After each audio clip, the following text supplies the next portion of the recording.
I am very excited today to be talking with Cristal Cook of Operation Transformation, author. It's so wonderful to see you today, Cristal. Thank you, Elizabeth. I've been so excited to talk to you today as well. And I thank you so much for having me on your podcast. It's a joy. I've been enjoying getting to know you because of you being part of this leadership anthology that we're putting together. And I got so excited when I saw some of the visuals for your children's book that is coming out in August. Yes. And I wanted to give an opportunity for our listeners to learn more about you and this wonderful thing that you're creating for kids and families to in this area of transformation. So this name of a book is so cool. Hope is a butterfly if you don't squish the caterpillar. It's so neat. What drew you to create this book for kids? Gosh, I think it was a little bit of a lot of things. It was during the pandemic, and I had gotten into some writing, some travel writing, and I was taking an online writing course and just learning a lot about writing. And a friend of mine had said, actually a couple of different friends had said, you would be really good writing a children's book. And I thought, well, that might be fun. And did a lot of meditating and talked to a teacher friend of mine that said, yeah, there's such a need for children's books that have a good message in a way that's not a grown-up telling you, do this, do that, be this way, be that way, but where the kids are invited along a journey with other non-threatening, maybe it's a dragon or whatever. And I thought, well, maybe a dragon would be fun. And so I was trying to think of what characters would be fun. And I've got 3 characters that I live with, my 2 dogs and a cat, that are full of, inspiration. And so I just started, and I don't know if you've experienced this as a writer, Elizabeth, but I've experienced this in therapy sessions with my clients, if I just go into like a meditation or a prayer and get out of the way of myself, something feels like something works through me. And about 4 o'clock in the morning is when inspiration strikes, often with my writing. And I just started writing this story, and there's various lessons throughout the story. So it's like an onion. And you may not get all of the lessons in one reading. You may get a tidbit here and there. And so I had this story, and I didn't know what to name the main character, which is a caterpillar and a butterfly. And I also like to have play on words. And hope is a beautiful name, but hope is also something that we have, right? We have hope. And oftentimes our hope can get crushed. And so hope is a butterfly, but often what we do as humans and as children is we squish things if we think it's gross. And right, a spider and so a butterfly we think of as beautiful, but maybe a caterpillar we think of as gross. And so we have hope if we don't squish our hope before it comes to fruition. So that's kind of like the metaphorical meaning, but it kind of carries forward. And that just came to me again at 4 o'clock in the morning. It's like, what do I name the main character? What do I name the story? And boom, that's the name. I love that. You were listening to the muse, right? When the muse strikes.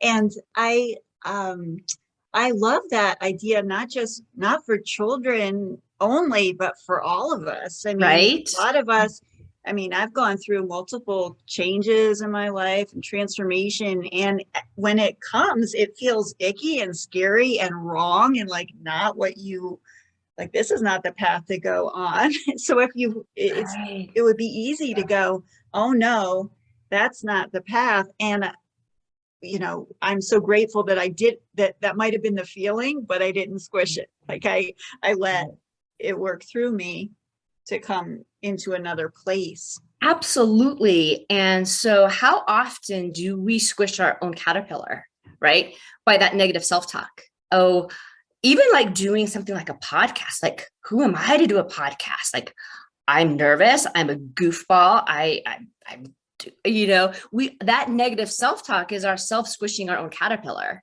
Mm-hmm. And then if we allow ourselves to not squish our own caterpillar when we're in the chrysalis, a butterfly is in a chrysalis, a moth is in a cocoon, and we're in that transformation place, which is not easy. It's incredibly painful. And the self-doubt comes through, and it's like, transformation, I think, is so difficult. And we just want someone to save us. And we've just got to get through it ourselves. And we can give up and not emerge as a butterfly, and that's okay too. But if we work a little bit harder, then we can emerge. So there's like those several pieces, right? Before we ever even get to the chrysalis, we squish ourselves. And then we're in the chrysalis. It's like, oh, I don't know if I could do this, because if I get out there, what happens then? And what advice do you have for people of all ages when they're in that space? Of being in the transformation space where it's scary. Yeah. I think that just work through it. Did work through it. There's what fear sometimes is something that we know and is familiar. And maybe the chrysalis is familiar. It holds us in. But if we can just have the faith to bust through it, there's so much more waiting on the other side. And interestingly enough, this is the coffee cup I picked up today. Faith over fear. Fear, yes. Right? And if we just have the faith that it's going to be okay to just pick at it a little bit and a little bit, and we don't have to do everything all at once, but we just pick at it and pick at it. And we look to our friends for support. Look for the friends that are going to be your support and your allies. And not for them to do it for you, but for them to be your cheerleader and support you and encourage you. And to, if you believe in higher power, to pray for strength for that. But my advice is to just work through your fear and to okay, is this going to kill me? Well, no, it's hard. And as I was writing my second book, Braveheart Gracie and the Vacuum Monster, one of the quotes that I came out with that the characters tell each other is, courage is not about fearlessness. It's about being afraid and doing it anyway. Yeah, mm-hmm. Exactly. But to just because like here's the comfort zone, right? Right. The magic happens way out here. Right. And I personally so relate to that for multiple things, but especially in business. I mean, there's a lot of things that, to do this, I need to do this. And I've never done that. And okay, and it doesn't mean that when you see someone that's, they're amazing, they're doing this, they're doing this thing, it might not be that that it's easy for them to be doing those things. It might be that they've felt that fear and they went, what, I have a bigger why, I have a reason. It's not about me anymore to go do this thing. And so they find a way to be with that fear and to do it anyway. Exactly. And I remember one of our earlier conversations, Elizabeth, I think I was sharing with you that it is uncomfortable for me to promote my book, to promote stuff. And my coach, who Jaslyn, he's like, get on Instagram, get on Facebook, do your videos. Like, no, I don't want it. She's like, no, anything like that, right? And I remember you said, I don't remember your exact words, but you said, it's really important. If you have a message to share, it is a gift. It's not about you. It's about the gift that you're giving other people. And that has gone through my head multiple times when it's like, it's not about me wanting to be, hey, everybody, look at me. It's not about that. It's about having the ability to promote the stories, to promote the information so that it's helpful. Mm-hmm. I'd love to hear from you. What got you here? What work have you done in the past that has gotten you to this place of knowledge around transformation? Will you share a little bit about that with us? Yeah, I think I've been teased my whole life. It's like, what are you going to do when you grow up? Because I keep changing. And I've had lots of transformation. Change for me is difficult.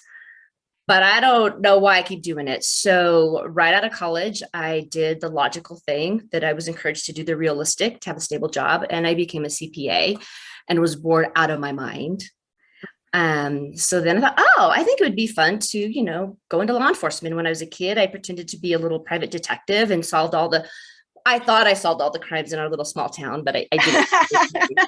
At 7. Right. Yeah. And so I became an FBI agent, and that was exciting and it was fun. And it was also full of bureaucracy and unfairness and things that did not feed my soul. And I remember I was in Miami, I was running one morning before work, and I thought, my soul is dying. Time for change. My soul is dying, time for change. And I left that career, and everybody thought I had lost my mind, and went back to school to get a master's in social work. And that was over 20 years ago. And so in social work is such a diverse field, right? You can do so many things. And I've done a lot of things. I've done equine therapy, which is magical. And I've done work in the schools, which is fun. And I've done forensic interviews with victims of sexual crimes, children. And I've done evaluations for the court systems and private practice. And then for the past, 12 years, I worked with the military and the military families living overseas and traveling overseas. And that has been fun. And I was like, I'm ready for a shift, for a change, and wanted to come back to the US and be an entrepreneur and have the ultimate freedom to just answer to me. Yes. Yeah. Feels good. Yeah, it does. It feels so good. But I will tell you, 3 months ago, I was like, get me out of this chrysalis. I just want to be done, because when you shift, and you're an entrepreneur, Elizabeth. So I don't know what that was like for you, working full time. I don't know if your situation was the same, but working full time and shifting to entrepreneurship when there's no other income coming. Well, there's no going to be other income coming in. So doing 2 jobs at once, and making that shift, it's a challenge. It's worth it, but it's not easy, for sure. I think for some people it is, but for me, it's not. I don't juggle a lot of things well. It's a leap. It's a shift. It's a huge shift. And I love that, because I have my master's in social work too. I love hearing you talk about the different things that you've done with that degree. And I'm like, I never thought I'd be a book publisher with MSW, but it does prepare me so well to be able to be with people wherever they are. And in these, as people are sharing their stories of transformation and all of that, that's a neat thing that we have in common there. So what's your overall why? Like, why are you doing this? Why are you writing the children's books? Why are you creating this Operation Transformation? What's the big picture here? My why is to raise the vibration of the planet one person at a time. Yes. Yeah, and it can be hooey, but it's really even people who are not hooey. You know what I mean? I guess the only word I can say to describe that, if it's everybody knows the word vibe, and most everyone I have ever spoken to can walk into a room, and if there was a heated argument going on seconds before that person walked into the room, even if that argument stops, you feel it, and it changes the energy of the entire room. Or if you walk into a room where there was a lot of joy, you feel it, you just feel something. Or when you meet someone who instantly, you don't know anything about them, but you meet them and you just feel good. Or you meet someone and maybe they're having a bad day, you're like, ooh, this doesn't feel right. And so it's just that vibe. And I think when we come from a place of joy and gratitude, we automatically feel better, and we have a good vibe. And we want to be that person that someone says, gosh, you got such a good vibe, or I like that person. I don't know what it is about them, but they've got a good vibe. And when I feel like if you are working a job that you love, or you have worked through whatever traumas and pain and issues, I don't think you can get through this world without being wounded. I just don't think it's possible. And so if we are able to heal those wounds or resolve those wounds, and we're not going to be happy every single minute of the day, for sure, But if we overall, if our vibe is a little bit more joyful and come from a place of gratitude, then we just, when we go to the store and pay for our groceries, we can just say hi, or just, we just exude more happiness. And I think our planet needs that. Mm. I think our planet just needs a little bit lighter. I feel like, especially in the last few years, has gotten so heavy and they're so divisive and angry. And I think we need to shine the light on more of the good vibes. Yes, it's all, we're working on lifting each other up. Yeah. Love that you're in that space. And you said that you have a section of the book that you'd like to read. Yes, and I was really hoping I would have the book so I could hold it Yes. up and read it, but there was a snafu. Again, me not Happened. juggling things well. So, but I do have a section of the book, so I'm just going to move you over here and read this. So this is kind of a spoiler alert, but not totally. But Hope, who is a caterpillar, is in her chrysalis. And she's needing to emerge a butterfly, but it's really hard to get out of the chrysalis. And so she's like, help me, get me out of here. And her friends are like cheering her on. You can do it. You can do it. So this is the section of the book. With support and encouragement from her friends, Hope takes a deep breath. As her panic disappears, she finds the courage and strength that were there all along. Slowly and deliberately, she creates a small tear in the chrysalis. And as that tear becomes larger, so does the belief in herself. Finally, Hope emerges, a colorful butterfly. So gorgeous. Oh, that's so fun. So will you tell us a little bit about the work that you do with people through the Operation Transformation? What does that look like? Yes. Thank you for asking. So I have not quite been back in the US for a month yet. So I'm still in transformation myself. I'm just kind of still crawling out of the chrysalis. I do have a website, and on my website are my services. So I have a blog that has some helpful information and tips for people, but also the services that I provide are online telehealth therapy services. So that would be really fitting for someone who's still working for some of their woundedness. You know, if they have a difficult time regulating emotions or conflict resolution or some depression, anxiety, anything like that. I do a lot of evidence-based type of therapy modalities. And very goal-centered and directed. The other piece that I offer is life coaching. And life coaching would be for people who maybe they worked through some of their woundedness, but like, gosh, there's something more out there. Or maybe I don't really like my job, it's not fulfilling, and I want to go into a different direction. So we can do different things. We can do personality profile tests. We can do just really searching, like, what are your strengths and what are you drawn to, and how do you make that shift? Or maybe relationships haven't been fulfilling for me, so what are some skills to learn to that? So just a lot of life type of transition skills. And then workshops for people if they want to, maybe a parenting workshop for parents who want to learn strategies for their kids, a teenager workshop, they want to learn any kind of strategies as teens, and leadership workshops or team building. Like there's a work team that they need some strategies on how to work together, increase communication, that type of thing. Those would be all available as well. Oh, that's so cool. I love how you can weave together all of your experience in this way to help people. Yeah. Oh, nice. What is your website? I'll make sure I add it to as we're sharing the podcast. Thank you. Yeah, it's called operationtransformationbooks.com. Excellent. Very good.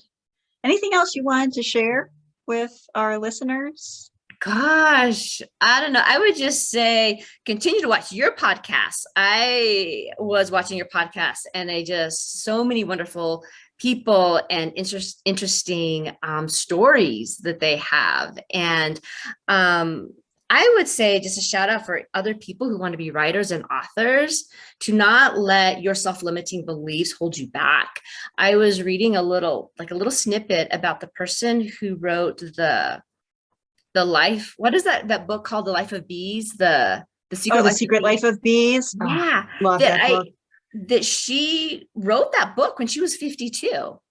Yes. And I think sometimes we like, and I even had this too, like I'm kind of old to be starting out as a writer, but you know what?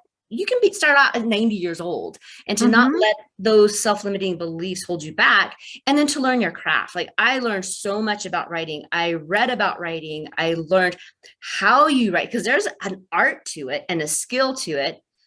And then the editing. And this one thing I learned from E.B. White reading his stuff is that edit, edit, and then edit, edit, edit, edit, edit, right? So my little children's story is 23 pages of written word, Mm-hmm. and the rough draft I wrote in an hour because it was just coming through me, but the edits were hours and hours and hours, and without those edits it wouldn't be the polished story. And I never knew that before. As a reader, I just Mm-hmm. get so involved in the book. I don't never knew the behind the scenes, that page that I read was maybe edited 100 times. Right. And that's such a good advice for authors of children's books. I know when I've talked with Colleen Brunetti that does our children's books through the press and also helps with marketing, all of that. She says that a lot of people think the children's book, you just write it and put it out there, and then it doesn't land with children the same way. It doesn't have it, that just because it's a children's book doesn't mean that it doesn't require or deserve editing, right? Yeah, And absolutely. yeah, it's so good that you put in that effort to make a beautiful book that will resonate with kids and read. Books were my lifeblood as a child, so I have the books that I read when I was a little kid still in my house. I took a lot of them with me and they travel with me.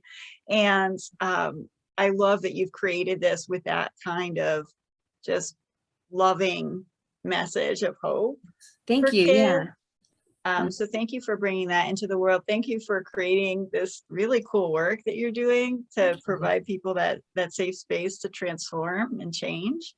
So thank you. It was such a joy to talk with you today, Crystal. Thank you. You too, Elizabeth. This was fun.